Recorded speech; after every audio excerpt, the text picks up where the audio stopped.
তো হ্যালো বন্ধুরা, কেমন আছো তোমরা? আশা করছি সবাই ভালো আছো। তো আমি এখন বেরিয়ে পড়েছি কাজের জন্য। তো আমাদের মিস্ত্রি দাদারা এখনও আসেনি, তা আমি গিয়ে একটু দাঁড়াবো। তো আমি একটু দাঁড়িয়ে আছি, তো মিস্ত্রি দাদা এক্ষুনি চলে আসবে। A few moments later. তো এখন বাজে সকাল 10টা। তো আমরা সবে খেয়ে দিয়ে উঠলাম। গাঁথুনির কাজ প্রায় শেষ হয়ে এসছে, আর কলাইন গাঁথলে হয়ে যাবে। তারপরে রিনটল পড়বে, সেন্টারিং হবে। আজকের হয়তো আর বেশি ভিডিও করতে পারবো না, তো একটু কাজের চাপ আছে। আজকে আমরা দুজন এসেছি। A few moments later.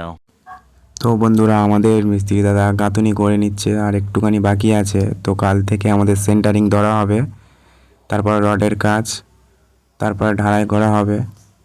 আজকের আর বেশি ভিডিও করতে পারবো না। তো ভালো থাকবেন, সুস্থ থাকবেন, আর আমাকে একটু সাপোর্ট করবেন, যাতে আপনাদের কাছে আরও নতুন নতুন ভিডিও আনতে পারি। তো আজকেকার মতো বাই বন্ধুরা।